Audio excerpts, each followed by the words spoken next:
रहे प्रकाश तक। इस समय मैं प्रयागराज में हूँ, जो छात्रों का गढ़ माना जाता है। यहाँ पे बहुत सारे छात्र प्रतियोगी परीक्षा की तैयारी करते हैं। आज हम बातचीत करेंगे भाइयों से जो एसआई की तैयारी करते हैं, इनसे जानेंगे, क्योंकि एसआई की तैयारी के लिए अब ज़्यादा समय नहीं बचा हुआ है, 2 महीने बचा हुआ है। तो इनसे जानने की कोशिश करेंगे कि सही रणनीति क्या होनी चाहिए, किस तरीके से तैयारी करनी चाहिए। तो हमारे जो भाई हैं, देखिए चश्मा लगाए हुए हैं, दिखने में ही लग रहा है कितने पढ़ते हैं, बहुत मेहनत कर रहे हैं, एकदम झकझोर दे रहे हैं। हमें लग रहा है कि जिस तरीके से ये मेहनत कर रहे हैं, इनके कंधों पे स्टार लगेगा। जी भाई जी, आपका क्या नाम है? मेरा नाम सनी मौर्य है। मैं यहाँ प्रयागराज से मैं तैयारी करता हूँ और इस टाइम प्रेजेंट टाइम में मैं एसआई की तैयारी कर रहा हूँ। और इस टाइम में मैं और छात्रों से कहना चाहूँगा कि भाई टाइम आ गया है।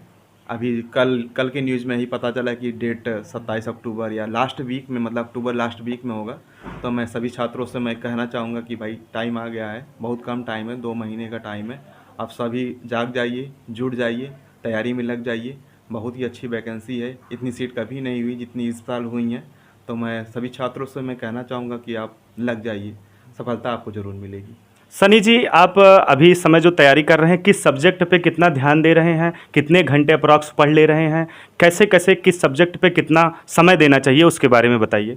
जैसे कि मैं ये कहना चाहूँगा कि मैं एक मैथ का स्टूडेंट हूँ, तो मैथ और रीजनिंग हुआ, और जीएस में मैथ रीजनिंग जीएस हो गया। तो प्रेजेंट टाइम में एसआई के लिए मैं ये लक्ष्मीकांत की ये राज की व्यवस्था, मतलब पॉलिटी की किताब प्रेफर कर रहा हूँ। बहुत अच्छी है, ये पढ़ रहा हूँ। और प्रेजेंट टाइम में मूल विधि तैयार और देखिए मैथ और ये रीजनिंग। आप इनके भाई जी के पास बुक है, ये एसआई प्रीवियस ईयर इसमें क्वेश्चन दिया हुआ है। और ये आदित्य प्रकाश आदित्य पब्लिकेशन की बुक है। अब इनके पास देखिए सिलेक्टेड बुक है, और मैथ की भी बहुत सारे बुक इधर बगल में रखे हुए हैं। तो आप देख सकते हैं किस तरीके से ये तैयारी कर रहे हैं, बहुत मेहनत कर रहे हैं। तो आप ये बताइए कि जैसे कि अब बहुत कम समय है, तो मॉक टेस्ट किस तरीके से देना चाहिए, कितने समय बचे तो मॉक टेस्ट देना चाहिए? तो मैं तो कहना चाहूँगा कि अभी टाइम है, मतलब स्टूडेंटों के लिए, छात्रों के लिए अभी टाइम है एसआई एग्ज़ाम के लिए, क्योंकि वो अक्टूबर लास्ट वीक में कराएगा। और मैं ये कहना चाहूँगा कि अभी आप सिर्फ पढ़ाई करिए, मतलब खूब प्रिपेयर करिए। मैथ हुई, रीजनिंग हुई, और जो कि एसआई के एग्ज़ाम में जो जो इनका जो स्टेप बाय स्टेप जो इनका रूल्स जो बना है, जैसे कि 160 क्वेश्चन होंगे, जिसमें से 40 आपके मैथ के रहेंगे, 40 रीजनिंग के रहेंगे, और बाकी जो आपका हिंदी हुआ।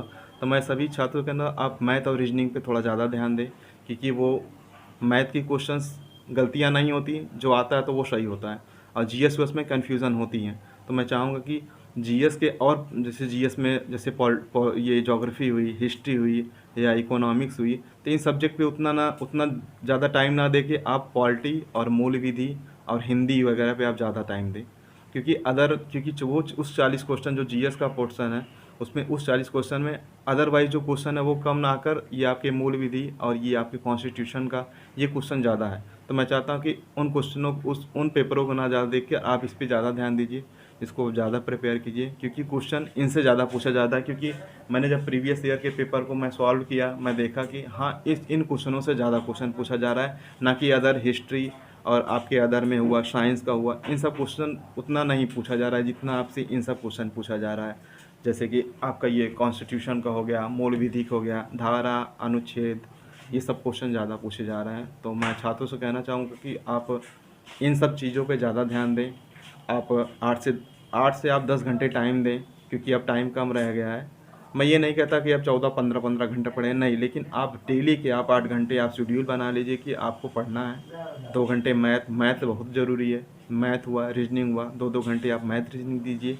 और आप इन सब्जेक्ट पे और टाइम दीजिए, जो 2-3 घंटे आपके बचते हैं।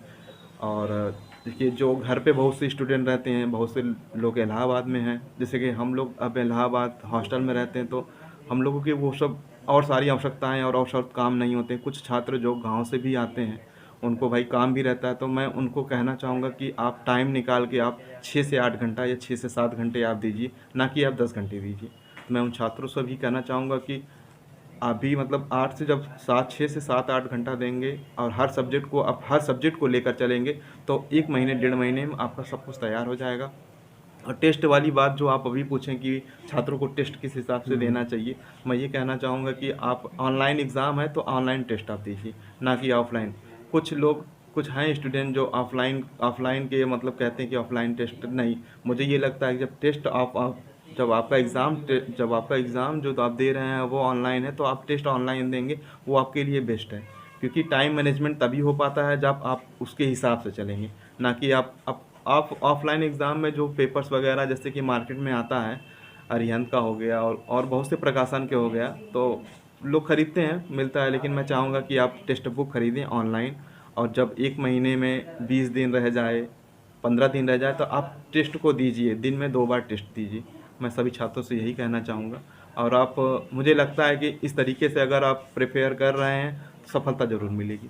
जैसा कि आप देख रहे हैं, इन्होंने बताया कि किस तरीके से तैयारी करनी चाहिए। इनसे हम ये पूछना चाहेंगे कि कोचिंग 2 महीने बचा हुआ है, तो ऑनलाइन कोचिंग करना चाहिए या ऑफलाइन कोचिंग करना चाहिए, इसके बारे में क्या कहना चाहिए? जैसे कि अब देखिए, कैपेसिटी वाली बात है। कुछ स्टूडेंट जैसे कि हैं इलाहाबाद प्रयागराज में, कुछ स्टूडेंट जो पहले से तैयारी कर रहे हैं, जो पहले से और सब्जेक्ट में मतलब अच्छा है, किसी का मतलब सब्जेक्ट तैयार है, तो उन छात्रों को तो मुझे नहीं लगता कि उनको ऑफलाइन क्लास लेना चाहिए। हाँ, कुछ कुछ सब्जेक्ट हैं जो ऑनलाइन क्लास में, कुछ आपको लग रहा है ये सब्जेक्ट मेरा वीक है, ये मुझे नहीं आता, उन चीज़ों को आप ऑनलाइन यूट्यूब से, चैनलों से आप क्लास ले सकते हैं, और लोग पढ़ते भी हैं, वो बहुत अच्छा भी होता है। और आप 2 महीने में, हमें लगता है कोचिंग क्लासेस में अगर आप जाते हैं, तो मुझे नहीं लगता टीचर क्या पढ़ाएगा 2 महीने में, अगर आपको कुछ नहीं आता। अगर आपका सब कुछ प्रिपेयर है, कुछ नहीं, तो मैं चाहूँगा कि आप ऑनलाइन आप क्लास ले लीजिए। जो सब्जेक्ट वीक है, ना कि आप टोटल पढ़िए उसको, क्योंकि टाइम कम है। जो इम्पोर्टेंट है आप उसकी क्लास ले लीजिए, उसकी क्लास करिए 2-3 घंटे, फिर अपना किताब से सफिशिएंट सब कुछ है, जैसे किताब में सब कुछ है, प्रीवियस ईयर पेपर है, तो आप उससे पढ़िए। जैसा कि आप देख रहे हैं, बातचीत के दौरान पता चल रहा है कि भाई जी बता रहे हैं कि अब समय बहुत कम है, तो कोचिंग ऑनलाइन या ऑफलाइन करने की ज़रूरत नहीं है। आप बुक प्रेफर करिए और कंटिन्यू तैयारी करिए। और अभी बातचीत के दौरान ये पता चला कि देखिए, जीएस के बहुत सारे पोर्शन हैं, तो उसमें मूल विधि और पॉलिटी पे विशेषकर ध्यान देना है। अगर आप 2 महीने की अच्छी रणनीति बनाते हैं, तो ज़रूर ही आप एसआई बनेंगे।